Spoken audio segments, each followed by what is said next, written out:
વચનામૃત ગરડા મધ્યનું 13મું તેજનું સ્વામિનારાયણ સ્વાદ 1878 શ્રાવણ વદે અમાવસ્યાના દિવસ સ્વામી શ્રી સદાનંદજી મહારાજ શ્રી ગરડા મધ્ય દાદા ખાચરના દરબારમાં શ્રી વાસુદેવ નારાયણના મંદિરની ઓસરીએ ચાકડા પર વિરાજમાન હતા.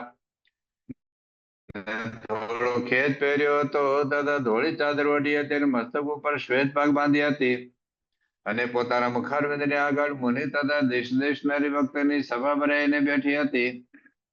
પછી શ્રીજી મહારાજ પોતાના બે ભુજ ઊંચા ઉપાડીને સર્વેને છાના રાખ્યા અને પછી પોતાના મુખારવિંદની આગળ સ્તુતિ કરીને બેઠા એવા જે સંત તે પ્રત્યે શ્રીજી મહારાજ એમ બોલતા અવાજ, હે સંતો, જે મોઢેરા હો ને વાતમાં સમજતા હો ત્યાં આગળ બેસો. ત્યાં એક વાત કરું છું તે સર્વે ચિત્ત દઈને સાંભળજો. અને આજે મારે વાત કરવી છે તે કઈ ધંધે કરીને નથી કરવી તથા માને કરીને નથી કરવી તથા પોતાની મોટો વધારો સારું નથી કરવી. એ તો એમ જાણીએ છીએ જેમ આ સર્વે સંત તથા હરિભક્ત છે તેમાં જે વાત કોઈને સમજાય જાય તો તેના જીવનું અતિ રૂઢ થાય તે સારું કરીએ છીએ. અને આ જે વાત છે તે મારી ડિટેલ છે મારા અનુભવ કરીને પણ સિદ્ધ કરી છે અને સર્વશાસ્ત્રમાં પણ મળતી આવે છે. અને એ વાત સભામાં કર્યા જેવી નથી તો પણ સભામાં કરીએ છીએ જે મારે સહજ સ્વભાવ વર્તે છે જે આ સંસાર વિશે જે અતિરૂઢ શબ્દ તથા અતિરૂઢ સ્પર્શ તથા અતિરૂઢ ગંધ તથા અતિરૂઢ રસ તથા અતિરૂઢ રૂપ એ જે પદ વિષય તેમાં મારા મનને બાંધવા નહીં ઈચ્છું તો પણ નથી બંધાતો ને અતિશય ઉદાસ રહે છે. તો અહીં આપ સુધી આપણે વાત કરેલી એમાં શ્રીજી મહારાજની એક અદ્ભુત સ્થિતિની વાત આપણે કરેલી. ત્યાર પછી ગુણાતીત ગુરુઓ પણ એવી જ સ્થિતિમાં વર્તે છે એની પણ આપણે વાત કરેલી. હવે આપણે આગળ એમાં જ આગળ વધીએ છીએ કે શ્રીજી મહારાજને પંચ વિષયમાં ક્યાંય આસક્તિ નથી. આપણા ગુણાતીત ગુરુઓને પણ ક્યાંય પંચ વિષયમાં આસક્તિ નથી. તો હવે આપણે કેવા હોવા જોઈએ એની વાત આપણે ગયા વખતે થોડીક શરૂ કરેલી કે શ્રીજી મહારાજ તો પંચ વિષય ત્યાં નથી તો ભગવાન છે. ગુણાતીતાન સ્વામી એક વાતમાં વાત આવે છે કે મહારાજ જે કઈ વાત કરે છે ને એ તો આપણો એક મુક્તનો આદર્શ છે. બાકી ભગવાન તો અનાદિકાળથી જ માયા પર છે. એમનો તો આવું કોઈ બંધન છે જ નહીં. પણ આપણે કેવા હોવા જોઈએ એની વાત શ્રીજી મહારાજે વચનામૃતમાં આપણને કરી છે. તો ઘણી વખત આપણે આપણા ભગવાન આવા છે આપણા ગુરુ આવા છે એ વાતો આપણે કરતા હોઈએ. આપણે કેવા હોવા જોઈએ એ પછી આપણે તપાસ કરવું પડે. બાકી આપણા ગુરુ અદભુત અને આપણે ભૂત જેવા રહીએ એનો અર્થ નથી. કારણ કે એમની તો ઈચ્છા એવી છે કે આપણે પણ એવા થઈએ. શ્રીજી મહારાજે જે મધ્ય 45 મધ્ય 50 પ્રથમ 73 આ બધા વચનામૃતમાં વાત કરેલી કે મારે તમારામાં તલ માત્ર કસર રહેવા દેવી નથી. શ્રીજી મહારાજે ગુણાતીત સત્પુરુષની પણ આવી જ ઈચ્છા છે. જેમાં ગરડા પ્રથમના 67માં વચનામૃતમાં એમણે વાત કરી કે એમને તો પંચ વિષયમાં આસક્તિ છે જ નહીં. એનો તો કેવળ ભગવાનની જ વાસના છે. પણ અગત્યની વાત એ છે કે એના સંગમાં જે કોઈ આવે એને પણ એવી ઈચ્છા રહે એને પણ મારે જેવી સ્થિતિ થાય એની પણ જગતની વાસના ટળી જાય. તો આપણા ગુણાતીત ગુરુની એ જ ઈચ્છા છે. તો હવે આપણે પંચ વિષયની આસક્તિ ટાળવી હજુ તો આપણે સાધનામાં છીએ. આપણે સાધક છીએ. તે જેવી શ્રીજી મહારાજને અતિશય મન ઉદાસ છે તું આપણે આઈસ્ક્રીમ જોઈને પીઝા જોઈને મર્સિડીઝ જોઈને સારો બંગલો જોઈને આપણું મન ઉદાસ થાય એવું નથી. કારણ કે સ્થિતિની વાત છે.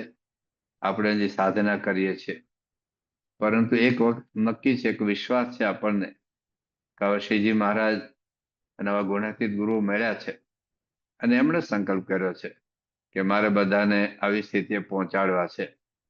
એટલે આપણને એ સ્થિતિએ પહોંચાડશે. તો હવે અત્યારે આપણા લેવલ ઉપર આપણે શું કરવાનું? તો આપણા લેવલ ઉપર એટલું જ કરીએ કે જે કઈ પંચ વિશે આપણે ભોગવવાના છે. મહારાજે પ્રથમના 8મા વચનામૃતમાં વાત કરી છે. જો આપણે વાંચીએ શ્રીજી મહારાજ એમાં બહુ અદભુત વાત કરી છે. પ્રથમના 8મા વચનામૃતમાં એમાં આપણે વિષય ભોગવવાને ના નથી. કારણ કે પંચ વિષય આ જીવનું જીવન છે. પ્રથમના 32મા વચનામૃતમાં મહારાજે વાત કરી છે કે ભગવાન ભક્ત હોય કે અભક્ત હોય, આસ્તિક હોય કે નાસ્તિક હોય, પણ શરીરને ટકાવવા માટે એ પંચ વિષયની જરૂરિયાત છે. પણ પંચ વિષય કેવી રીતે ભોગવવા એની વાત મહાદેવ પ્રથમના 8મા વતરામૃતમાં કરે છે. આપણે વાંચીએ. ઇન્દ્રિયોની જે ક્રિયા છે તેને જો શ્રી કૃષ્ણ ભગવાન અને તેના ભક્તિની સેવાનો વિષય રાખે તો અંતઃકરણ શુદ્ધ થાય છે, અને અનંતકાળના જે પાપ જીવને વળગ્યા છે તેનો નાશ થઈ જાય છે.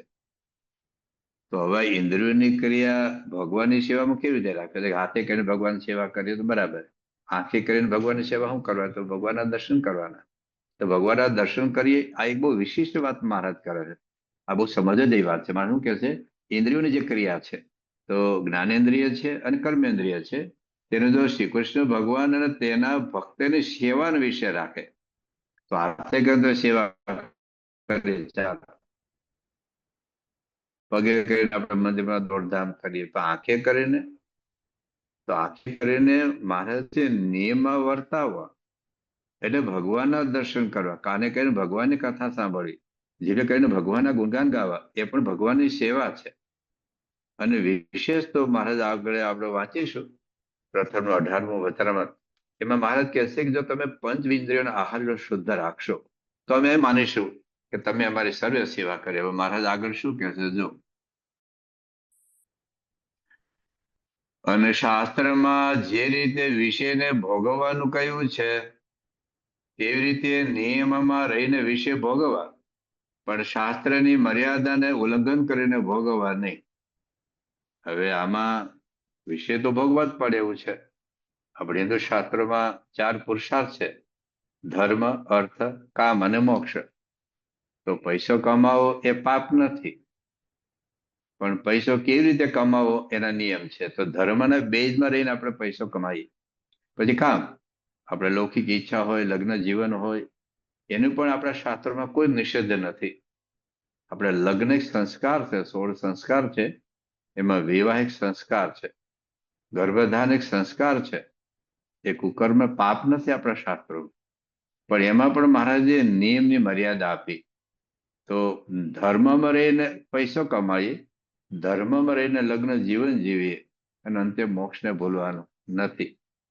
તો જો શાસ્ત્રની મર્યાદામાં, ઘણી વખત આપણને એવું લાગે કે ભાઈ અમે તો સ્વતંત્ર દેશના સ્વતંત્ર નાગરિક, અમને એવા બંધન ન ગમે.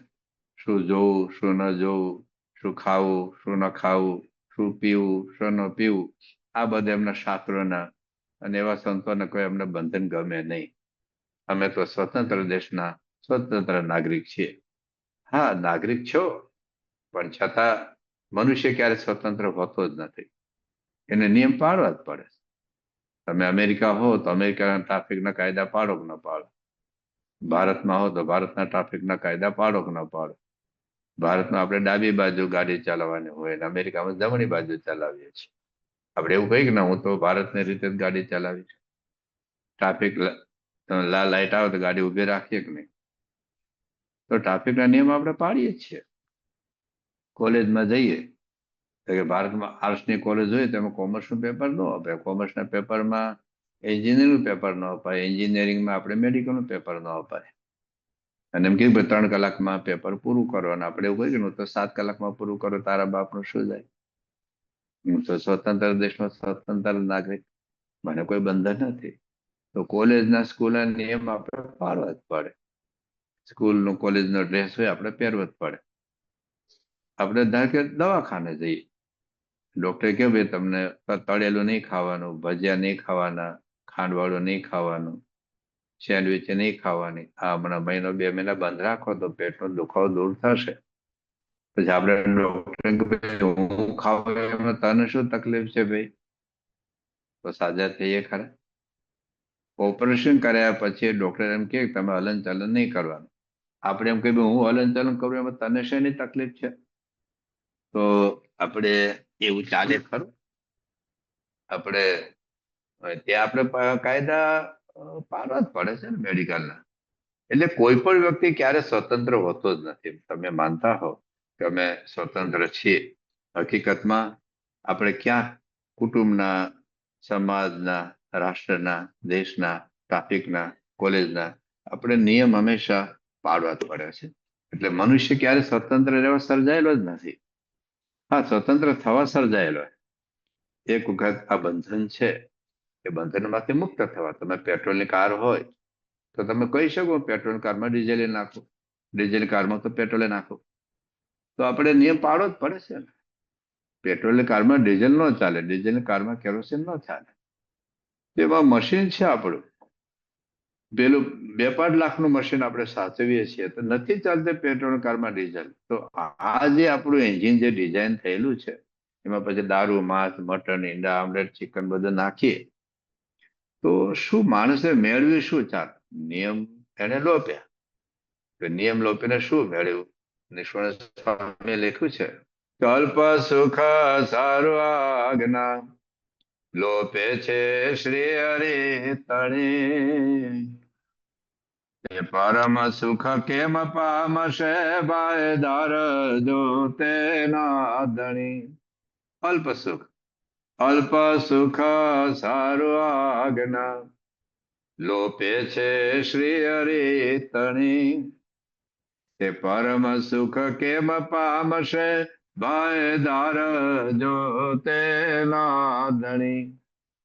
થોડું સુખ આઈસ્ક્રીમનું તો ઠીક છે, દારૂનું સુખ કેટલું આવે? તાર બીડી તમાકુનું સુખ કેટલું આવે? ઈંડા, આમલેટ, ચિકન, માંસ, મટનનું સુખ કેટલું આવે? આપણે તો નથી લેતા, પણ ઘણી વખત આ જે બહારના લોકો લે છે. પૂછો, ગયા વર્ષે ભારતમાં 10 લાખ લોકો તમાકુને લીધે મર્યા. દુનિયામાં 70 લાખથી વધારે તમાકુને લીધે દર વર્ષે મરે છે. આ કોરોના આપણે હાહાકાર મચાવી દીધો ને, આખી દુનિયાની બધાની સરકારો જાગી ગઈ. કેટલા લોકડાઉન મૂક્યા અને કેટલા બધે વેક્સિન શોધી.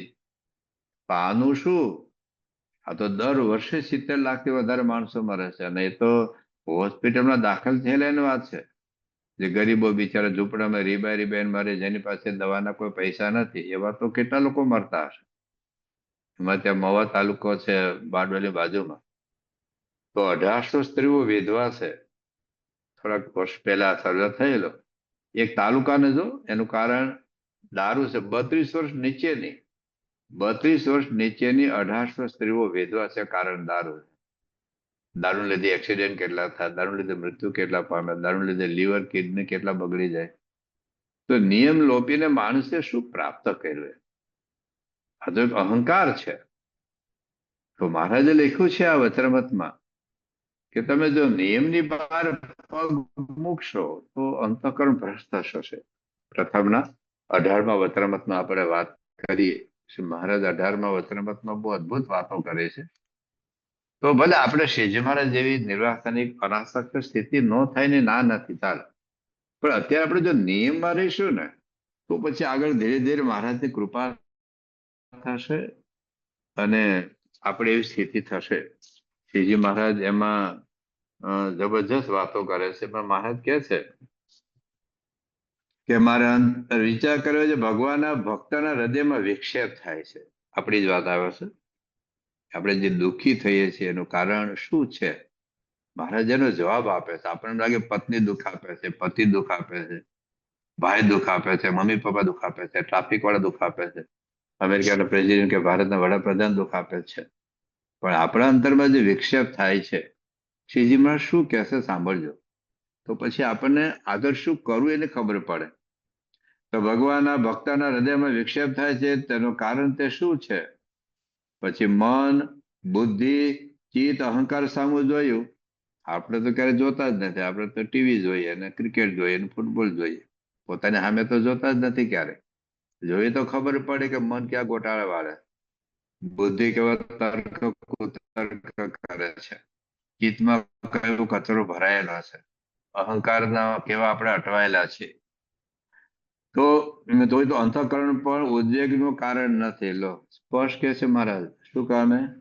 અંતઃકરણમાં તો ભગવાનના સ્વરૂપના નિશ્ચયનું બળ અથવા આત્મજ્ઞાનનું બળ તેને કરીને અંતઃકરણને ગાફલ ધરે છે. જે ભગવાન મળ્યા છે તો કાંઈ કરવું રહ્યું નથી. આપણી ભૂલ છે, એની વાત આગળ આપણે કરીશું. ભગવાન મળ્યા એટલે હુઈ રહેવાનું, એટલે ભગવાન મળ્યા પછી જ કરવાનું હોય. આજે સોનાની ખાણ મળે તો સોનું હાથમાં આવી જાય? કેટલું ખોદકામ કરવું પડે, માટી શુદ્ધિકરણ કરવું પડે, કેટલા ટન એમાંથી થોડું આપણને સોનું મળે.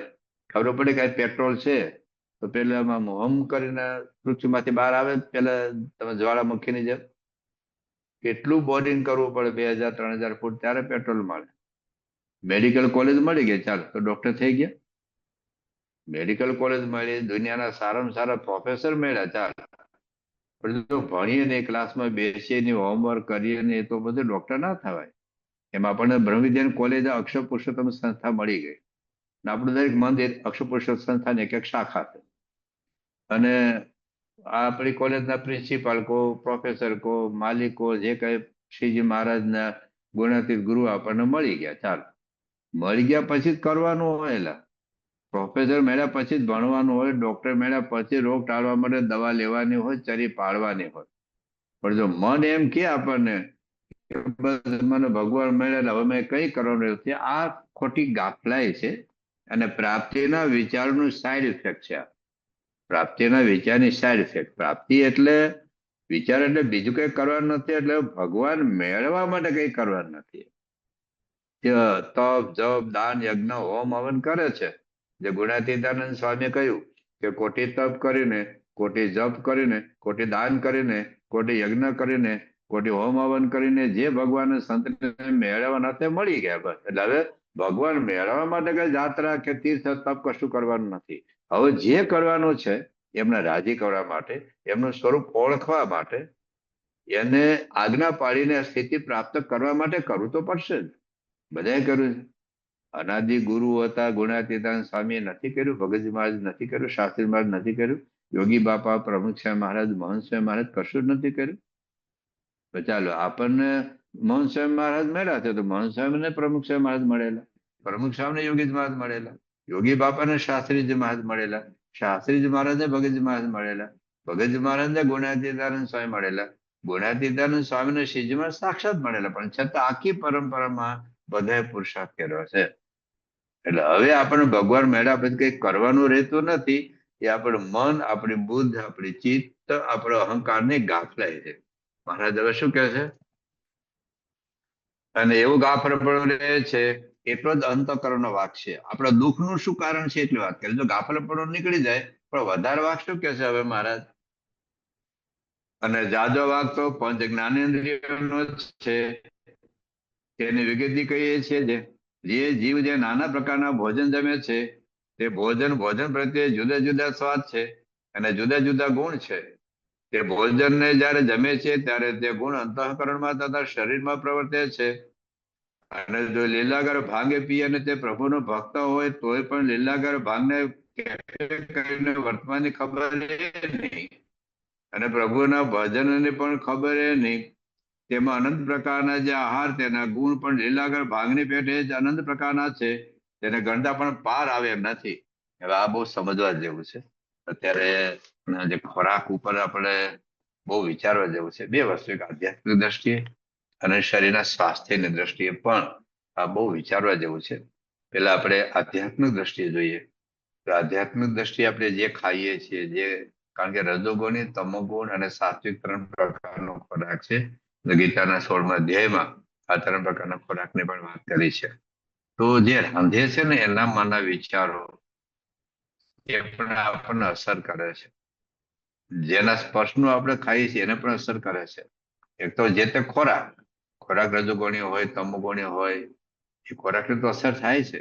પણ જે બનાવે છે, જે આપણને પીરસે છે, એના વિચારો એ પણ આપણને અસર કરે છે. બહુ વર્ષો પહેલા કંઈક જેલની અંદર જે કેદીઓ હોય ને, કેદી જે રસોઈ બનાવતા હતા, કારણ એ ગુંડાગીરી જ હોય. એ જ રસોઈ બનાવે તો બધા મન ક્યાં થોડા પવિત્ર થાય.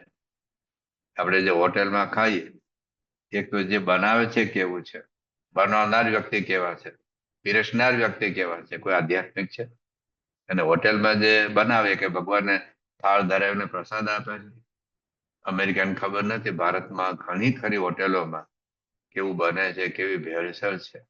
ભારતના સાંભળનાર જે અમેરિકા, લંડન વાળા ભારતમાં આવતા હોય એને પણ ખાસ વિનંતી છે કે આધ્યાત્મિક વાત જવા દો, મોક્ષની વાત જવા દો, કલ્યાણ ન કરો તો કઈ વાંધો નહીં, આવતા જન્મે પાછા આવજો. પણ જો શરીર સારું રાખવું હોય તો હોટલનું ખાવાનું બંધ કરીએ. બસ આપણે મહારાજ જેવી નિર્વાસની સ્થિતિ તો પછી થશે. ગુણાતીત ગુરુઓ જેવી પંચ વિષયમાં ઉદાસીનતાની જે આપણે આગળ વાતો કરી છે એ સ્થિતિ પછી થશે. અત્યારે તો ફક્ત શરીર સારું રાખવા માટે પણ આ બધો કાર્યક્રમ બંધ કરવા જેવો છે. ખાસ કરીને ભારતમાં દરેક ખાદ્ય વસ્તુમાં ભેળસેળ છે. હમણાં સુરતમાં એક ઘી પકડાયો. સાબરકાંઠા બાજુના 4 છોકરાઓ ઘી બનાવતા હતા. 1.5 કરોડ રૂપિયાનું ઘી પકડાયું. એમાં પામોલીન તેલ, કેમિકલ, આમ દાણાદાર ઘી જ લાગે. ખાવું તો તમને ઘી જેવું જ સ્વાદ આવે. 100 રૂપિયાથી ઓછા ભાવનું ઘી બને છે 1 કિલો, અને 660 રૂપિયા કિલો ઘી લખે છે 1 કિલોના. અમે લખો શુદ્ધ ઘી પાછું લખ્યું. 100 ગ્રામના પાઉચ મળે, 200 ગ્રામના, 500 ગ્રામના, કિલોના ડબલે મળે કે નહીં મળે. હવે 1% ઘી નથી, 1% ઘી નથી. વચ્ચે હમણાં ભારતના ટીવી ચેનલમાં આખો દિવસ ચાલેલું. અમૂલનું ઘી હોય, બીજું અમૂલનું ઘી હોય, હિન્દીમાં અંગ્રેજીમાં બધું સરખું લખ્યું હોય, ડબ્બો સરખો જ હોય, નીચે થોડોક ફેરફાર ડુપ્લિકેટ ઘીમાં, જેમાં 0.1% ઘી નથી. 0.1% ઘી નથી. બીજી વાત, તેલ. તેલ પામોલીન તેલમાં ભારતમાં તો પેલા પામોલીન હતું નહીં. પામોલીન સૌથી વધારે બને છે મલેશિયા અને ઇન્ડોનેશિયા. એ લોકો એક ટીપું તેલ વાપરતા નથી. એ લોકો ભૂંડને ખવડાવે છે, જેથી કે ભૂંડ જાડા થાય અને મીટનું પ્રોડક્શન વધે. એ ભારતમાં તેલ આવ્યું. સરકારે 30% ભેળસેળની છૂટ આપી છે. તો કેટલા ટકા ભેળસેળ થતું હોય ભારતમાં? 40, 50, 60%. અને હાર્ટ બ્લોકેજનું મહત્વનું કારણ છે આ પામોલીન તેલ.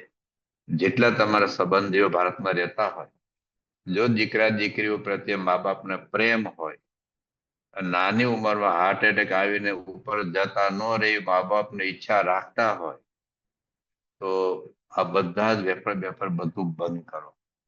જેટલું નમકીન માત્ર બને, સેવ હોય, ચેવડો હોય, ગાંઠિયા હોય, કે વેફર, કોઈ પણ કંપનીમાં, અમેરિકા લંડનમાં હું મને ખબર નથી, ભારતમાં અને એ બધી જ બનતું હોય. આ બધું તેલ કેટલા મહિના પહેલા બનેલું હોય. ત્યાં પહેલા ભારતમાં આપણે ડોક્ટર તેજસ પટેલ છે, એમને વાત કરેલી કે 60 વર્ષ પહેલા કોઈને એટેક આવતો નહોતો. પછી 50 વર્ષની લિમિટ આવી, 40 વર્ષની લિમિટ આવી, 30 વર્ષની લિમિટ આવી. અત્યારે તો 9, 10, 12, 15, 17 વર્ષની ઉંમરે એટેક આવે છે. અને એક મહત્વનું કારણ આ બધી વેફર, આ બધું નમકીન છે. બિસ્કિટની અંદર પામોલીન તેલ નાખે છે. ભારતમાં તો આઈસ્ક્રીમ પામોલીન તેલનું દૂધ, એમાંથી પછી આઈસ્ક્રીમ બને. પણ એકાદ વર્ષ પહેલા રાજકોટમાં 4000 કિલો માવો નકામો નાખી દીધો. ટોટલ 1% ઘી નહીં, 1% દૂધ નહીં. એટલે હવે તમે સાંભળ્યું હશે, તિરુપતિ બાલાજીના લાડુ બને છે, એમાં ચરબી નીકળી ગાયની. તપાસ કરી તો તપાસ, જે કંપનીનું ઘી વાપરતા એ કંપનીના ઘીમાં ગાયની ચરબી હતી. વિચાર કરો, આપણને શું ખવડાવે છે આ લોકો, શું પીવડાવે છે આપણને આ લોકો. થોડીક વખત પહેલા હું ઓસ્ટ્રેલિયા હતા, મને આદર્શ મની સામે 2 સંતો હતા. તો પ્લેનમાં પેલો એપલ જ્યુસ આપે. એટલે હું તો બહુ પીવું ને, એટલે મેં પૂછ્યું કે આટલું બધું ક્લીન નીટ આપણે ઘેરે બનાવ્યું તો આટલું ક્લીન નીટ નથી આવતું. તો આમાં લોકો કેવી રીતે આટલું બધું આમ પેલું ટ્રાન્સપરન્ટ હોય છે?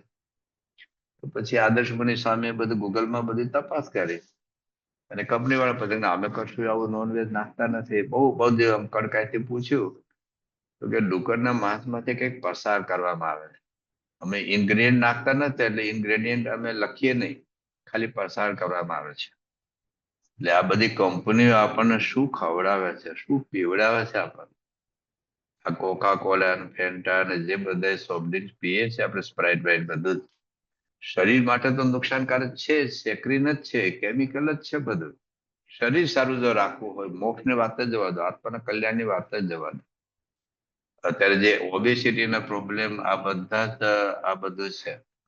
એટલે શરીર સારું રાખવું હોય તો આટલું બધું યાદ રાખજો. તો ખાંડ મિનિમાઇઝ કરો, તેલ મિનિમાઇઝ કરો, અને મેંદો તો બિલકુલ નહીં, ખાંડ બિલકુલ નહીં, મેંદો બિલકુલ નહીં, તેલ મિનિમાઇઝ કરો. અચ્છા, અને હોટેલનું તો સાવ બંધ કરો. ભારતમાં તો ક્યારેય જિંદગીમાં નહીં ખાવા દેવાનું. કારણ કે ભલે એ હોટેલ વસ્તુ એક તો સાદે બનાવતા હોય, અને ઘણું કે શાકભાજી આવું છેલ્લી ક્વોલિટીના લાવતા હોય. કયા લોટમાં ભેળસેળ, મસાલામાં ભેળસેળ, તેલમાં ભેળસેળ. એક વખત તેલ ઉકળ્યું અને ઠેરવું એટલે પાછું તેલ ઉકળે એટલે ઝેર જ બની જાય. હવે તમે હોટેલમાં જ્યાં ભજીયા, સમોસા, ગાંઠિયા, ફાફડા ખાવા જાવ, પાણીપુરી બને, એ પૂરી કયા લોટમાં બાંધે, એ લોટમાં પાણી કયું નાખે છે, અને કયા તેલમાં ઉકાળે, કયા તેલમાં તળે, આ બધું જોવા જેવું છે. જો ભગવાન સ્વામિનારાયણ 200 વર્ષ પહેલા જે વાત કરેલી છે, તો આપણને આ જીબડી આટલી છે ભાઈ, આટલી જ જીબડી છે. કોઈની 1.5-2 અઢી ફૂટ જીબડી નથી. અને એ જીભમાં જે આપણે કોળીઓ લઈએ કોઈ પણ, કે તમે બહાર સેન્ડવિચ ખાધી, અથવા તો તમે સમોસું ખાધું, અથવા ગુલાબજાંબુ ખાધું, એ જીભ ઉપર કેટલી વાર રહે છે? અડધો કલાક તો ફરતો નથી. 32 વર્ષ ચાવને તો વાત જ જોવા દો. બે ત્રણ ચાવે ને હેઠું હેઠું. હવે આ ગળે હેઠું ઉતર્યા પછી તમે બાજરાનો રોટલો ખાધો, જુવારનો રોટલો ખાધો, કે દાળ ભાત ખાધા, કે પછી ચિકન ખાધું, કે માંસની આઈટમ કોઈ ખાધી, અથવા તો સેન્ડવિચ ખાધી, ભજીયા ખાધા, આ ગળે હેઠું ઉતર્યા પછી ટોયલેટ તો સરખું જ આવે. ખાલી આટલી જીબડીનો મામલો છે.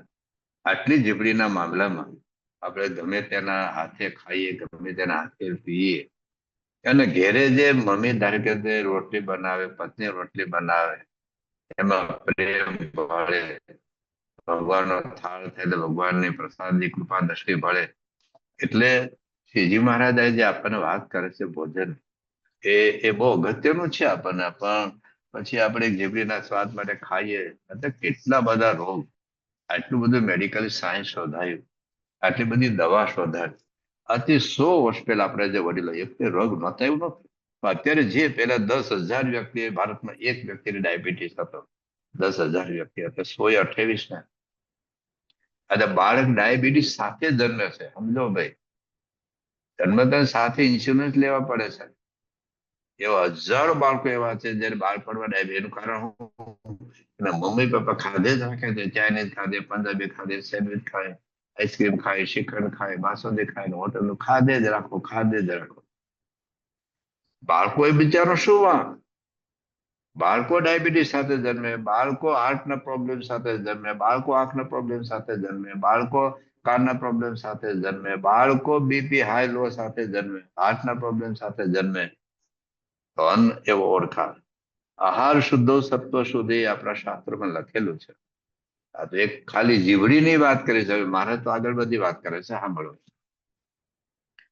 અને તેમજ એ જીવ શ્રોતે દ્વારા અનંત પ્રકારના શબ્દને સાંભળે છે. તે શબ્દના પણ અનંત પ્રકારના ગુણ જુદા જુદા છે. કે જેવો શબ્દ સાંભળે છે તેવો જ અંતઃકરણમાં ગુણ પ્રવર્તે છે. જેમ કોઈક હત્યારો જીવ હોય, અથવા કોઈ પુરુષ વ્યભિચારી હોય, અથવા કોઈ સ્ત્રી વ્યભિચારિણી હોય, અથવા લોક અને વેદને મર્યાદાને રોપીને વર્તતો હોય, એવો કોઈ ભ્રષ્ટ જીવ હોય, તેમને જે વાત સાંભળવી તે તો જેવો લીલાગર ભાગે પીએ અથવા દારૂ પીએ એવો છે. માટે તે વાતના સાંભળનારના અંતઃકરણને ભ્રષ્ટ કરી નાખે છે, અને ભગવાનનું ભજન સ્મરણ થતા વર્તમાન તેને વિસ્મૃતિ કરાવી નાખે છે. હવે વિચાર, ઘણા અમારા દેશમાં પરદેશમાં પણ હેડફોન નાખીને હેલા જતા હોય, તો કે મેરા બે નામ નરસિંહ મહેતાનું ભજન નથી સાંભળતા, મુક્તાનંદ સ્વામી, પ્રેમાનંદ સ્વામી? પિક્ચરના ગાયનો સાંભળે. એક તો પિક્ચરના ગાયનોના શબ્દોમાં કેટલી વિકૃતિ, મન અને આંખ ઠેકડા મારે રાખ્યા. જે શબ્દો સાંભળીએ છીએ, પિક્ચરના ગાયનો હોય, કેવા જોક્સ હોય, કેવી શાયરીઓ હોય, કેવી ગઝલો હોય, અને અભાવ ગુણ ખટપટ. યોગી બાપા તો ગ્રામ્ય વાર્તા તો અઠવાડિયું જ કહેતા. આ જગત આખી બધી વાતો જેમાં આપણને ઉપયોગી, ધારો કે કુટુંબનો ઉપયોગી વાતો કરવી પડે, સાંભળવી પડે. ધંધાનો ઉપયોગી વાતો કરવી પડે, સાંભળવી પડે. અભ્યાસ લક્ષી વાતો કરવી પડે, સાંભળવી પડે. બાળકોના અભ્યાસ લક્ષી, એના લગ્ન બાબતમાં, ટૂંકમાં પરિવાર સંબંધી, બિઝનેસ સંબંધી વાતો કરવી, સાંભળવી પડે. પણ જે વાતને આપણે કાંઈ લેવા દેવા નથી, કોક જીતે ને કોક હારે ને આપણે મરીએ. કરોડો રૂપિયા અમારા સટ્ટા મારી જાય છે ક્રિકેટના સટ્ટોમાં, 20-20, 25-25, 10-10 કરોડ, 5-5 કરોડ. શું લેવા દેવા? તમે ક્રિકેટ રમો, તમે ફૂટબોલ રમો, તમે બાસ્કેટબોલ રમો, અને પોતાને રમવું નથી, કોક રમે નહીં ઠેકડા માર્યા કરે. વચ્ચેની જાહેરાતમાં આપણા મમ્મી હોતા નથી, આપણી બેન હોતી નથી, આપણી પત્ની હોતી નથી. મારે આગળ વાત કરશે એટલે. તો આ બધું છે ને, પછી આપણે ભગવાનમાં મન ચોટતું નથી. આપણે ભગવાનનું ભજન કરીએ છીએ, અને મન સ્વામી મહારાજે ભગવાનનું ભજન કરે છે. એને જે સુખ આવે છે આપણને સુખ કેમ નથી આવતું? કેવા સુખની વાત કરી છે? સારંગપુરનું પેલું વચરામૃત, લોહીનું 18મું વચરામૃત, પંચાળાનું પેલું વચરામૃત, વર્તાનું 9મું વચરામૃત, વર્તાનું 16મું વચરામૃત, અંત્યનું 27મું વચરામૃત, અંત્યનું 28મું, અંત્ય 39. આટલા વચરામૃત નંબર લખી લો. સારંગપુરનું પેલું, પછી લોહી 18, પંચાળા 1, પછી વરતાલ 9, વરતાલ 16, અંત્ય 27, અંત્ય 28, અંત્ય 39. આ મુખ્ય મુખ્ય કીધા, બાકી તો બીજા ઘણા છે. ખાલી પ્રથમનું સારંગપુરનું પેલું જ વાંચજો ને. અનંત કરે બ્રહ્મનું સુખ એક બાજુ મૂકો ને એક બાજુ ભગવાનને ક્ષર દર્શનનું સુખ મૂકો. તો એ સુખ યોગી બાપા પ્રમુખ છે ને આવતું તો મનસન આવે છે ને આપણને કેમ નથી આવતું? આ બધો કચરો, આ કચરામાં આપણે સડેલું, ગંધાતું, હળેલું, ગટરમાં પડેલું ટમેટું ખાવામાં કોઈનો હીરો ગુમાવીએ છે. કોઈનો હીરો. હા, કોઈનો હીરો મોઢા મૂકો તો સ્વાદ નહીં આવે. તો કોઈનો હીરામાં કેટલા ટમેટા આવે, કેટલા સફરજન આવે, કેટલી ગાડીઓ આવી જાય મર્સિડીઝ. પણ એ હળેલું, ગંધાતું, ગટરમાં પડેલું ટમેટું ખાવામાં આપણે કોઈનો હીરો ગુમાવીએ છીએ. તો જે ખાઈએ છે એનું સુખ કેટલું પંચવી છે. આજ્ઞામાં ઘેર પૂરણપોળી બનાવો, બાસુંદી બનાવો, શ્રીખંડ બનાવો, રોટલા બનાવો, પીઝા બનાવો, જે બનાવો ઘેરે બનાવો. કોણ ના પાડે છે? પણ આ બધું જ ચાલે છે અત્યારે અમારા દેશમાં. તો અઠવાડિયે એક વખત તમે રાજકોટ, વડોદરા, અમદાવાદ એ રોડ ઉપર તમે ગમે તે ધૂળ ઉડતી હોય, ગમે તે ગાડીઓના ધુમાડા ઉડતા હોય, તો રોડ ઉપર ખુરશીઓ નાખીને બધા જમતા જ હોય, ખાતા જ હોય. લેડીઝ લોકો, પુરુષો કે તમારા અઠવાડિયામાં એક દિવસની રજા, તો અમારા રસોડામાં પણ એક દિવસની રજા. એટલે આપણે અઠવાડિયામાં એક વાર તો બહાર ખાવા દેવાનું જ. ઘરે જે 100 રૂપિયા બને એ ઘેર હોટલમાં 500 રૂપિયાનું બિલ આપે. 4-5 જણા જાય 5-6 હજાર રૂપિયા બિલ લઈને આવે. સારું, પૈસા હોય તો કઈ વાંધો નથી, પણ શરીર બગડશે. એવી રીતે આંખે કરીને જોવાનું, એવી રીતે કાને કરીને સાંભળવાનું. આ બધું કચરો મહારાજ કહે છે એટલે ભજનનું સુખ નથી આવતું. મહારાજ આગળ વાત કરે છે, જો તેમાં ત્વચાના પ્રકારના છે, એના જુદા જુદા આનંદ પ્રકારના છે. તેમાં પાપી જીવ માટે તે સ્પર્શ કરનારો હરિભક્ત હોય તેની પણ શુદ્ધ બુદ્ધિને ભૂલાડી દે છે. તેમજ રૂપ પણ અનંત પ્રકારના છે અને તેના ગુણ પણ અનંત પ્રકારના જુદા જુદા છે.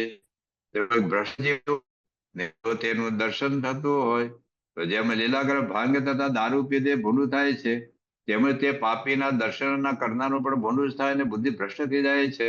હવે વિચાર, જે આપણે પિક્ચરો જોઈએ છે, આપણે કોઈને પર આક્ષેપ નથી મૂકતો. મારો પ્રશ્ન એટલો જ છે કે એ લોકો કેટલા પવિત્ર છે. કોઈ પણ એક્ટર, કોઈ પણ એક્ટ્રેસ અપવિત્ર છે એવું મારે કહેવાનો દાવો નથી, પણ તમે વિચારજો, એ લોકોના જીવન જોજો. એ લોકોને શાસ્ત્રીની મર્યાદા પ્રમાણે કોઈ પણ દેશના, કોઈ પણ ફિલ્મના, કોઈ પણ ભાષાની ફિલ્મના એક્ટરો, એક્ટ્રેસ કેટલા પવિત્ર છે.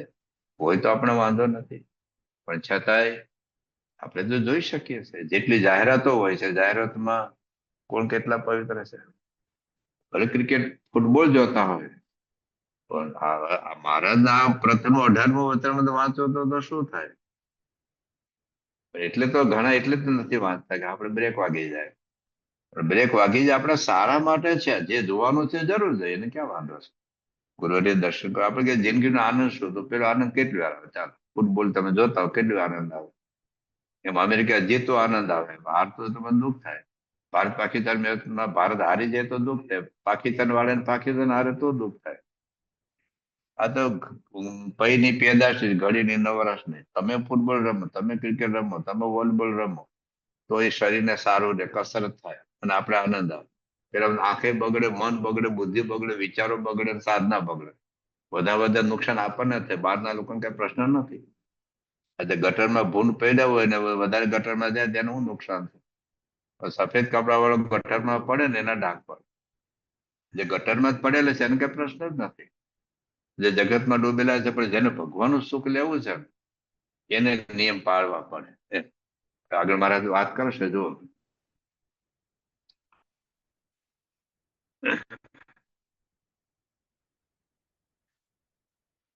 તેમાં ગંધ પણ પ્રકારના છે, ગુણ પણ પ્રકારના છે.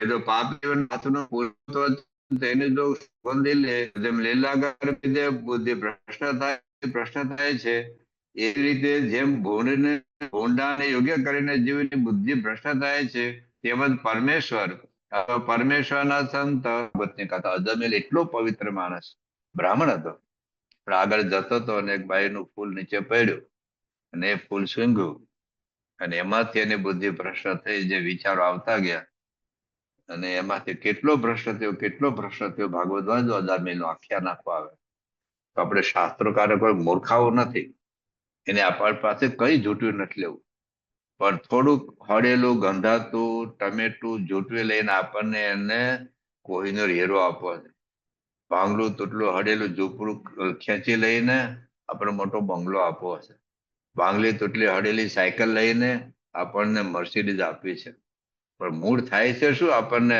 આમાં એવા હલવાઈ ગયેલા છે નાના બાળકો ને પેલા બોટાના ઢાંકણામાં હલવાઈ જાય એ ઢાંકણા ભેગા કરે ઢાંકણા ગમે ને એ લઈ લો માટે રડવા જાય એ રડવા માંડે પણ એમાં આપણે કેટલું બધું ગુમાવીએ છીએ મહારાજ કહ્યું કે જે પંચ વિશે જગત તરફી છે એટલે જો ભગવાન તરફી ભગવાનના દર્શન કરીએ ભગવાનના સ્પર્શ કરીએ ભગવાન પ્રસાદી જમીએ ભગવાનના પ્રસાદીના પુષ્પનો સુગંધ લઈએ તો મહારાજ કહે છે અંતઃકરણ શુદ્ધ થાય છે અને જીવની બુદ્ધિ ભ્રષ્ટ હોય તો પણ ભગવાન અને સંતના શબ્દને સાંભળ્યો કરીને ઉત્તમ થાય છે આ ભગવાન મહારાજની ભલે મન સામાન્ય બોલતા હોય પણ એ શબ્દો આપણી બુદ્ધિને ભ્રષ્ટ કરે છે જે અંદર કચરો છે ને કચરાને સાફ કરે તેમજ એમને સ્પર્શ કરીને પણ મતિ ઉત્તમ થાય છે અને વર્તમાનને આડ્ય કરીને મોટા સંતોનો સ્પર્શ ન થાય તો તેના ચરણની રજ લઈને માથે ચડાવે તેને કરીને પવિત્ર થાય જેમ બેનો હોય એ સંતોની ચરજ ન લઈ શકે બાપાને ચરજ ન લઈ શકે પણ એ દૂરથી પણ એને ચરણ માથે લઈ શકે તેમજ મોટા સંતને દર્શન કરીને પણ પવિત્ર થાય પણ વર્તમાન રાખીને દર્શન કરવા તેમજ તે મોટાની પ્રસાદી છે તેને જમ્ય કરીને પણ પવિત્ર થાય છે તેમાં પણ વર્ણાશ્રમની મર્યાદા પરમેશ્વર બાંધી છે મર્યાદા રાખીને પ્રસાદી લેવી અને જેને ન ખપે તેને સાકરની પ્રસાદી કરાવીને પ્રસાદી લેવી તેમજ તે મોટા પ્રશ્ન ચાલ્યું એવું જે પુષ્પ ચંદન તેને સુગંધ લીધે પણ બુદ્ધિ નિર્મળ થાય છે તે માટે એ પંચ વિષયને સમજાવે હવે સાંભળજો મારે શું કે છે તે માટે પંચ વિષયને સમજાવીના જે ભોગવશે સમજાવીએ ના ગમે તે ખાઈએ ગમે તે જોઈએ ગમે તે પીએ અને સારનો વિભાગ નહીં કરે હવે સાંભળજો અને તે નારદ સંકાદિક જે વર્ષે તેની પણ બુદ્ધિ ભ્રષ્ટ થઈ જશે તો જ હોય તેની બુદ્ધિ ભ્રષ્ટ થાય તેમાં શું કહેવું તે સારું પંચ વિષય પંચેન્દ્રિયોને યોગ્ય અયોગ્ય વિચારે વિના જે મોકળી મેળશે તેનું અંતઃકરણ ભ્રષ્ટ થઈ જશે અને પંચ ઇન્દ્રિયો દ્વારા જીવ જે આહાર કરે છે તે આહાર જો શુદ્ધ કરશે તો અંતઃકરણ શુદ્ધ થશે અને અંતઃકરણ શુદ્ધ થશે તો અખંડ ભગવાનની સ્મૃતિ રહેશે અને જો પંચ ઇન્દ્રિયોના આહારમાંથી એક ઇન્દ્રિયોનો આહાર મિલન થાય છે તો અંતઃકરણ પણ મલિન થઈ જાય છે માટે ભગવાનના ભક્તને ભગવાનના ભજન વિશે જે કોઈ વિક્ષેપ થઈ આવે છે તેનું કારણ તો પંચ ઇન્દ્રિયોના વિષય છે પણ અંતઃકરણ નથી આ મહારાજ આ તારણ જજમેન્ટ આપણને આપ્યું છે તો આપણને ઘણી વખત આ બધો અનુભવ તો થાય છે પણ મહારાજ આગળ એક વાત કરે છે શ્રીજીમાં છેવટે એક વાત એવી કરી માટે સત્સંગ અને કુસંગને યોગ્ય કરીને જેવું અંતઃકરણ થાય છે જો વિચારીને જોઈએ તો જાણે છે ગબ્બર ગણ મહારાજ કેવો શબ્દ વાપરે અને ગબ્બર તો કઈ ખબર પડે માટે આ વાર્તા છે તે છેક મૂર્ખપણે પશુને પાડે વર્તતો હોય તેને તો ન સમજતા બધું બંધન એટલે ખાવું નહીં પીવું નહીં પિક્ચરો જોવાની આ બધી રીલ જોવી નહીં આ તો પછી આ જગતનું સુખ તો આપણે જતું રહેશે એટલે અને પેલું સુખ આવતું નથી ને આ સુખ જતું રહેશે એટલે આપણે વચ્ચે અટવાઈએ છીએ અને જે કોઈક વિવેકી હોય અથવા કઈક ભગવાનનું આશ્રિત હોય તેનું તો આ વાર્તા તુરંત સમજવામાં આવે છે પછી મહારાજ આગળ એક જરૂર વાત કરે છે માટે આ અમારું વચન છે તે ભલા તેને સર્વે જરૂર રાખજો તો જાણીએ તમે અમારી સર્વે સેવા કરી લો આપણે કરોડ રૂપિયા સેવા કરીએ પણ પછી બા તો મહારાજ તો ના પાડે સ્વામી એક વખત વાત કરેલી એક ભક્તે થોડેક સ્વામી કે મોટી ગાડી લઈ દેવાની. સ્વામી કે તમે ખાવ છો ને પીવો છો છોડી દો ને તો માનું છું તમને મોંઘી ગાડી જ આપી છે.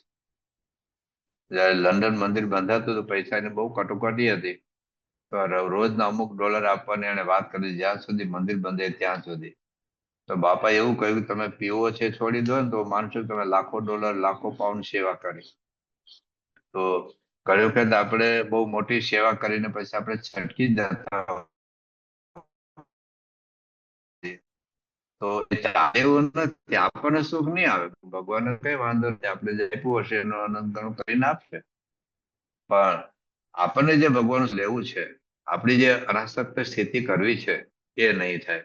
પછી મહારાજ કહે છે અમે પણ તમને સર્વેને આશીર્વાદ દઈશું. હવે આમાં જ એવું કહેતા ને તમે કેટલા મહિના તપ કરો ને ધારણા પાણા કરો ને કેટલા કરોડનું દાન કરો ને કેટલી પ્રતિષ્ઠા કરો ને કેટલા દંડવત કરો ને કેટલી કથા કરો ને કેટલી સાંભળો ને કેટલા પુસ્તકો લખો ને એવું તો કઈ વાત જ નથી આવી. મારે જેટલું જ કહે છે કે તમારા ઇન્દ્રિયોના આહારને શુદ્ધ રાખો. બસ આંખનો જ આહાર છે, કાનનો આહાર છે, જીભનો આહાર છે, નાસિકાનો આહાર છે, સ્પર્શ આદ્ય પંચ જ્ઞાનેન્દ્રિયો છે એ ખાવાની ના પાડતા જ નથી, જોવાને ના પાડતા જ નથી, સાંભળવાની ના પાડતા જ નથી. ખાલી આહાર એ શુદ્ધ છે કે એ અશુદ્ધ છે, પવિત્ર છે કે ખરાબ છે એટલે આપણે જોવું. આપણે જેમ બે ટમેટા હોય, એક સારું હોય ને એક સડેલું હોય તો આપણે કઈ લઈએ. બે સફરજન હોય, એક સારું હોય ને એક સડેલું હોય, કયું ખાઈએ? સડેલું સફરજન નથી ખાતા, પણ સડેલું જોઈએ છે ખરા, સડેલું સાંભળીએ છીએ ખરા. તો એનો વિચાર નથી રહેતો. મહારાજ હવે એ કહે છે કાર્ય તમે અમારો દાખલો છો પણ કર્યો અમે જેના માટે પૃથ્વી પર આવ્યા છીએ મારે તો બ્રહ્મરૂપ કરવા છે. આ બ્રહ્મરૂપ કરવા બે ની જવાબદારી છે. આજે તમે વાસણ ઉટકવા હોય એમાં વાસણને કઈ કરવાનું ન હોય, કપડા ધોવા ના હોય એમાં કપડાને કઈ કરવાનું ન હોય, રૂમ સાફ કરવાની હોય તો રૂમને કઈ કરવાનું, આપણે જ વાંકાવાળી રૂમ સાફ કરીને આપણે જ વાસણ ઉટકવાના, આપણે જ કપડા ધોવાના. પણ મન શુદ્ધ રાખવું હોય તો આપણે ભગવાનની જેટલી જવાબદારી છે એટલે આપણી જવાબદારી. જેમ આપણે સાજા થવું હોય તો ડોક્ટરની તો જવાબદારી ખરી કે રોગનું નિદાન કરવું, સાચી દવા આપવી, પણ દવા લેવી એ તો આપણી જવાબદારી ખરી કે નહીં? કપડા ધોવામાં કપડાને કઈ કરવાનું હોતું નથી, વાસણ ઉટકવામાં વાસણ કઈ કરવાનું હોતું નથી. પણ આપણે સાજા થવું હોય તો ડોક્ટર કે ભજીયા નહીં ખાવાના તો આપણે બંધ કરવું પડે. ડોક્ટર કે આ દવા લેવાની હાંજ વાર બપોર, આપણે કે અમે 2 દિવસ લઈને 1 દિવસ ન લઈ તો ન હાલે, ત્યાં ડોક્ટર કેમ કરવું જ પડે. તો સાજા થવું તો બેની જવાબદારી છે, જેટલી ડોક્ટરની એટલી જ દર્દીની. જો ભણવું હોય તો શિક્ષકને જેટલી જવાબદારી છે એટલી વિદ્યાર્થીની પણ એટલી જવાબદારી છે. હવે ક્લાસમાં શિક્ષક ભણાવ કરે પેલો ઊંઘો રહેતો હોય, ક્લાસમાં ઊંઘી જ જાય, હોમવર્ક કરે ને લેસન કરે ને વાંચે ને તો પાસ કેવી રીતે થાય? દુનિયાનો ટોપ લેવલનો શિક્ષક હોય, ટોપ લેવલનો પ્રોફેસર હોય, પણ હવે પેલો વિદ્યાર્થી ઊંઘી જાય ક્લાસમાં પછી હોમવર્ક કરે તો થોડો પાસ થાય. તો ભણવું હોય તો શિક્ષક અને વિદ્યાર્થી બેની જવાબદારી છે. એમ બ્રહ્મવિદ્યા આપણે સિદ્ધ કરવી હોય તો જેટલી જવાબદારી મહંત સ્વામીની છે એટલી જવાબદારી આપણી પણ છે. એ તો 99% સંભાળે છે, આપણે 1% તો કરવું પડે કે નહીં? એલા 1% તો કરવું જ પડે. તમે બી વાવો તો 100 દાણા થાય, 100 દાણા આપે ભગવાનની કૃપા છે. એક દાણો આપણે વાવો તો પડે ને. અમારા દેશમાં લોટરીનું બહુ હોય છે અમેરિકા, તો $10ની લોટરી લો તો 1 મિલિયનની લોટરી લાગે. પણ મિલિયનની લોટરી લાગે ના લાગે શંકા, ધારો કે લાગે પણ એમાં $10ની ટિકિટ તો લેવી જ પડે. એમ આપણે 1% જ કરવાનું છે, 99% એ કરવાના છે. પણ 1% તો કરવું જ પડે. 1%માં પાછું ઊંધેમાં તો લટકવા નથી, ઘર બાર છોડવા નથી, એમાં લેવા જવાનું નથી, નોકરી બંધ કરવાની નથી, પૈસા કમાવા બંધ કરવાના નથી, લગ્નની ના નથી, ખાવા પીવાનું કોઈ નિષેધ નથી કરતું. પણ મારે કહે છે કે તમે ઇન્દ્રિયોનો આહાર જે તમારું, આપણે તો સાધના કરવી છે. એને સાધના કરો, દાખલ છે ખેતરમાં રખડતો એને કોલેજમાં ન જાય ચાલે, ક્લાસમાં ન બે ચાલે, પરીક્ષા ન આપે તો ચાલે. જેને સાજા નથી થવું એ દવા ન લે તો ચાલે, એ બધું ખાય તો ચાલે. જેને મરવાની અનુપ્રત હોય કે મારે મરી જવું છે, ભલે ને કેન્સર થયો મારે બીડી નહીં છોડે. આપણે જો સાજા થવું હોય, હવે એમાં કેવું છે પાછું કે દાખલા તરીકે કોઈને 40% લાવો એનો નિયમ જુદો છે, શિસ્ત 90% લાવું તો શિસ્ત જુદું છે, 58% લાવું તો શિસ્ત જુદું છે. આજે સાયકલ ચલાવ્યું હોય તો બ્રેક હોય તો પગ ભરેને સાયકલ ઉભું રાખે, પણ પ્લેનમાં એ પાયલોટ પગ ભરેને પ્લેન ઉભું રાખે. કેટલી ટાઈટ સિક્યુરિટી હોય, કેટલી ટાઈટ બ્રેક હોય. સાયકલમાં તો પેડલ હોય તો હાલે, પ્લેનમાં એક બોલ્ટ ઢીલો હોય તોય નો હાલે, પડે એટલું. કારણ 35,000 ફૂટ ઉપર જવાનું છે ભાઈ. એટલે આ જરૂરી છે. આ બધું જેટલું ઊંચાઈ પર જવું એટલે નિયમ વધારે સ્ટ્રોંગ બને. 40% લાવો હોય તો રખડે, ખાય, પીએ, બધું નાચે, કૂદે, કોને પૂછે? પણ 98% લાવવા હોય, 99% લાવવા હોય તો એનું શિસ્ત પોતાનું સેલ્ફ ડિસિપ્લિન આવે જ. શ્રીજી મહારાજ કે જો ધામમાં જવું છે તો હવે વાત કરે છે, અને ભગવાનનું ધામ છે ત્યાં પણ સર્વે ભેળા રહીશું. હવે સાંભળજો. અને જો એમ નહીં રહો તો તમારે અને અમારે ઘણે છેટું થઈ જશે. મન સાહેબ ખોળામાં બેહાડે, મન સાહેબ કબે બેહાડીને ફેરવે તો પણ મહારાજ કે આમ જુદા થઈ જશો, દૂર રહેશો. અને ભૂતનો કે બ્રહ્મ રાક્ષસનો દેહ આવશે અને હેરાન થશો. હજુ ભક્તિ કરતા કરતા, માળા કરતા કરતા, અને જે કઈ ભગવાનની ભક્તિ કરી હશે એ નકામી નહીં જાય. માળા કરી હશે, પૂજા કરી હશે, કથા વાર્તા સાંભળી હશે, દાન ધર્મ આપ્યો હશે, મંદિર બાંધ્યું હશે, જમીન આપી હશે, પાર્કિંગમાં ઉભા રહી હશે, એ નકામો તો નહીં જ જાય. એનું ફળ તો રજડતા રજડતા કોઈ કાળે પ્રગટ થશે. ત્યારે પણ બીજે ત્રીજે જન્મે મહારાજે સારંગપુરનું ચોથું સારંગપુર 11 મધ્ય 25 માં વાત કરી છે તો ભગવાન આશા આવ્યા પછી 1,84 તો આપણે નીકળી ગઈ. પણ દેવતાનું મનુષ્ય, દેવતાનું મનુષ્ય, દેવતાનું મનુષ્ય થવું પડશે. પણ અંતે પાછા, અને ત્યારે પણ અમે વાર્તા કરી તે પ્રમાણે રહેશો, ત્યાર પછી મુક્ત થઈને ભગવાનના ધામમાં જશો. આ પ્રથમનું 18મું વતરામાં સાંભળીને આપણે ગભરાઈ નથી જવાનું, આપણે ડરવાનું નથી. પણ જે કરવાનું છે મહારાજ નહીં કહેતો, કોણ કે આપણને? મહારાજ કોઈ કહેવાના નથી, મહારાજ કહેવાના છે આપણને. હવે આપણને જે વાત કરી કે મહારાજ જેવી અનાશક્તિ, ગુણાતી સત્પુરુષ જેવી અનાશક્તિ નથી, તો અનાશક્તિ થવાની એક શક્યતા ઉભી છે. તેના માટે મહારાજે એક મધ્યના 16મા વતરમાં વાત કરી છે. હા, અનાશક્તિ માટે બેસનું વસ્તુ છે કે આત્મનિષ્ઠાની વાત આગળ આવશે આજ વતરમતમાં, ભગવાન સ્વરૂપની વાત આજ વતરમતમાં આવશે. ઘણી જગ્યાએ સાખ્યા વિચારની વાત પણ છે. પણ એ સમજણની વાતો એક દિવસમાં સમજણ, એક દિવસમાં આત્માનો ભાવ પ્રગટ કરવો, પરમ પુરુષોત્તમ દાસોને ભૂલી શકાય એક સેકન્ડમાં. પણ સ્થિતિ પ્રાપ્ત કરતા જન્મ જતા રહે, વર્ષો જતા રહે. ભગવાન સ્વરૂપ છે બોલાય જાય, ભગવાન દિવ્ય છે બોલાય જાય, પણ સમજણ છે ને એ એક દિવસનો કાર્યક્રમ નથી. પણ તો ત્યાં સુધી શું કરવું એમ? મહારાજે તો વતરમતનો ઉપાય બતાવી દીધો. ચાલો હમણાં વૈરાગ્ય નથી. પ્રથમના બીજામાં, લોહીના પહેલામાં બધા જે સારંગપુરના 9મા વતરમાં જે વૈરાગ્યની વ્યાખ્યા આપી છે એ કદાચ વૈરાગ્ય આપણામાં નથી. ચાલો, તો મહારાજ એક ઉપાય બતાવે છે, બહુ સરસ છે. મધ્યનું 16મું વતરમાં છે, સાંભળ્યું.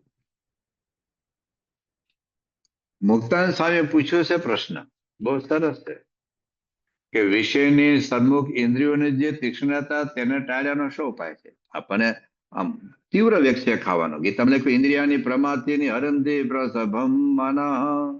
ઇન્દ્રિયાની પ્રમાતિની હરંતી પ્રસભમ મનઃ.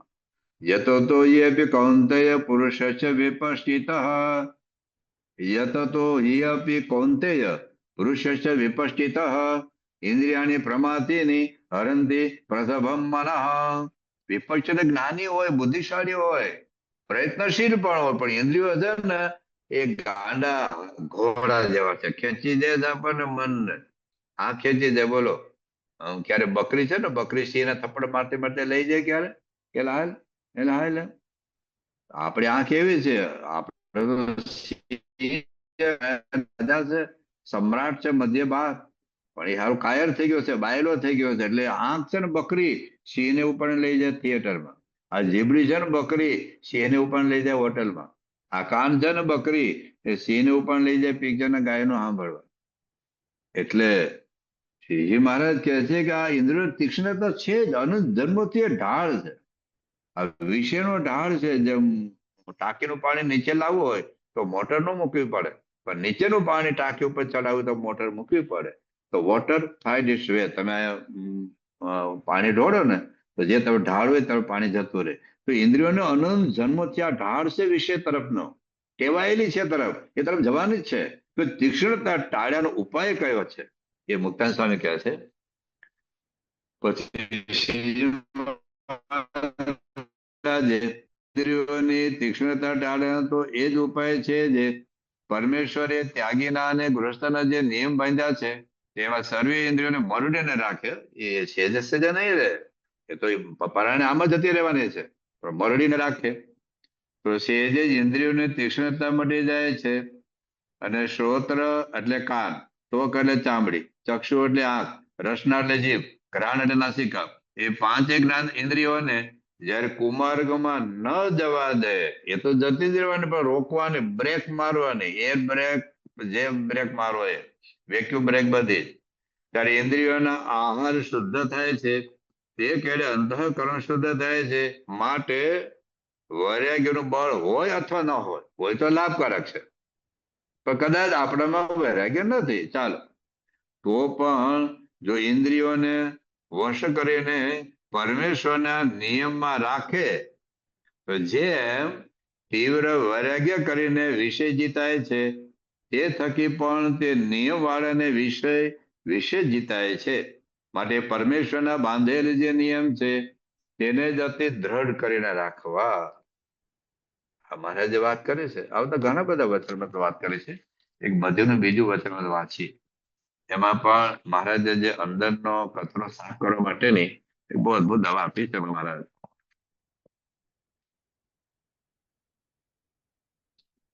તો મૂળ છે, મહારાજ એવું કહે છે કે વિષય છે ને એ બધા બહારથી અંદર જાય છે. આખે આખું મધ્યનું બીજું વચનમાં જ વાંચવા જેવું છે, હું આખું વાંચતો નથી, પણ શ્રીજી મહારાજ એમાં એવું કહે છે કે જેમ બહાર ગુમડું થયું હોય તેને ઔષધ ચોપડે ત્યારે જ કરાર થાય, પણ કે વાર્તા સાંભળે કરાર થાય નહીં. ગુમડું થયું ખાલી આ પેરાસિટામોલ લેવાથી તાવ મટી જાય, એ હું બોલું 1000 વખત તમારો તાવ મટે, દવા લેવી પડે કે નહીં? એમ અંદરમાં રોગ થયો કે બહાર થયો, ખાલી બોલવાથી, ધારો કે બાજરાનો રોટલો ખાવાથી ભૂખ ભાંગી જાય, હું 1000 વખત બોલું પણ બાજરાનો રોટલો ખાવો નહીં તો ભૂખ નહીં ભાંગે. તો જે આ નિયમ પાળવાથી વિષય જીતાય છે, તો કે નિયમ તો પાળવા જ પડશે તો જ એ જીતાશે. તો આખું મધ્યનું બીજું વચન વાંચજો, એમાં મહારાજે પૂર્વે પણ જે કાંઈ આપણા અંતઃકરણમાં કચરો પેઠો છે, એ પેઠેલો કચરાને આપણે બહાર કાઢવાનો છે ને, એ બદલે આપણે નવો કચરો નાખીએ છીએ. એક તો અંદર જે ગંદકી પડેલી છે અનંત જન્મથી, હવે એને આપણે બહાર કાઢવાનો છે, એને બદલે નવું આપણે બહાર નાખીએ. આપણા ઘરમાં આજુબાજુ જેટલા ગામનો આજુબાજુ મકાનો કચરો બધી હોય છે ને, બધી કોથળીઓ એ લઈ લઈને આપણા ઘરમાં નાખીએ. આપણા ઘરનો પોતાનો કચરો છે, આજુબાજુના બધા જ પાડોશીનો કચરો જે કોથળી બહાર મૂકી હોય છે એ લઈને આપણા ઘરમાં ઠાલવીએ. એક તો આપણો પોતાનો ઘરનો કચરો છે, બીજો બધો નવો કચરો નાખીએ. ઘર સાફ કોણ કરશે ભાઈ? આપણે જ કરવું પડશે ને. તો શ્રીજી મહારાજ એક વાત આ કરે છે કે નિયમમાં રહીને આપણે વિષય ભોગવીએ તો ધીરે ધીરે શ્રીજી મહારાજ અને મહંત સ્વામીને કૃપા થશે આપણા ઉપર, અને કૃપા થશે તો એવી સ્થિતિ થશે ને. છે હરિભક્તો, અત્યારે સંતો એવા હરિભક્તો છે, હરિભક્તો છે, ભાઈ ભાઈ નાના મોટા બધા જ છે. આપણે કે જગતના જીવો જેવા હાવ એટલા બધા મફલુસ નથી, પણ આગળ જો વધવું હોય, ભલે અત્યારે 60% આવતા હોય પણ 80% લાવવા હોય, 80% આવતા હોય તો 90% લાવવા હોય, 90% આવતા હોય તો 99% લાવવા હોય, આમાં તો 100% એડમિશન ટુ ઓલ. મારે જે પ્રથમ 18માં આ વાત કે ગમે તેવો કુસંગી હોય, admission to all but passing by 100%. Passing by 100%. દુનિયા કોઈ કોલેજમાં આવું નથી કે 50% 60% પાસ કરી દે. અધ્યાત્મ માર્ગમાં એક વાત અહીંયા છે. હવે કદાચ આપણે નિયમમાં પણ રહેતા હોય, હવે ત્રીજું સ્ટેપ આવે. ત્રીજું સ્ટેપ શું છે? આપણે નિયમમાં રહેતા હોય પણ છતાંય આસક્તિને લીધે આપણને ઘરમાં ક્લેશ, કંકાળ, ઝઘડા, તો મનમાં દુઃખ થાય. લવ્યા દરજીનું દ્રષ્ટાંત આપણે બધાને જાણીએ છીએ.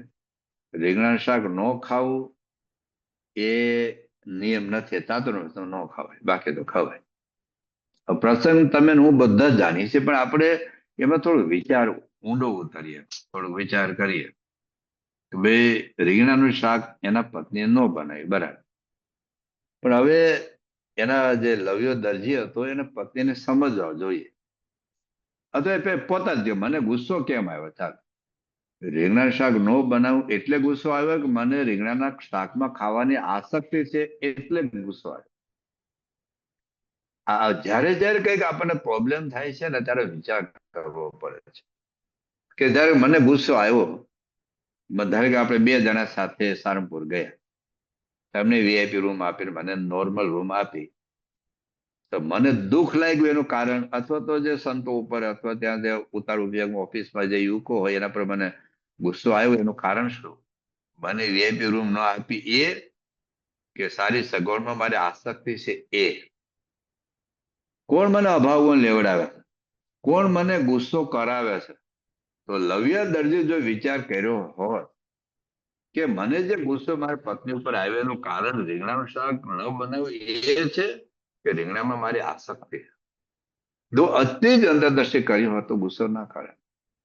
અને એનું પરિણામ હવે પાછું એને પતિને સમજવું જોઈએ કે ચાલો એને રીંગણા નાખી તો દીધા નહોતા, કચરા પેટીમાં નાખી નહોતા દીધા, કોરિયર કરીને એને મમ્મીને મોકલી નહોતું આપ્યું, અથવા તો રીંગણા વેચીને આઈસ્ક્રીમ નહોતી ખાઈ ગઈ. 3 શક્યતા છે. આ રીંગણા કચરા પેટીમાં નાખી દીધા હોય, અથવા વેચીને આઈસ્ક્રીમ ખાઈ ગઈ હોય, અથવા તેના માવતરને ત્યાં મોકલી દીધું હોય. આ ત્રણેય નહોતું કરે. પત્નીનો વિચાર એવો હતો કે આપણે ગરીબ છીએ તો 2 શાક ન પોસાય, રીંગણા આપવા આવ્યા તેમાં દાળ વઘાર દે દેલી, રીંગણાનું શાક આપણે સાંજે બનાવીશું. તો પતિનો વિચાર તો સાચો હતો, પણ છતાં આ આસક્તિ, બહુ અદભુત પાઠ લખ્યું છે ગીતામાં. ધ્યાયતો વિષયાન પુંસઃ સંગસ્તેષુ ઉપજાયતે, સંગાદ સંજાયતે કામ, કામાત ક્રોધો વિજાયતે, ક્રોધાત ભવતિ સમઃ, સમઃ બુદ્ધિ વિભ્રમઃ, બુદ્ધિ ભ્રંશાત બુદ્ધિ નાશ. તો આ વાત લખી છે. ધ્યાયતો વિષયાન પુંસઃ સંગસ્તેષુ ઉપજાયતે, સંગાત સંજાયતે કામ, કામાત ક્રોધો વિજાયતે, ક્રોધાત ભવતિ સમોહ, સમોહાત બુદ્ધિ વિભ્રમ.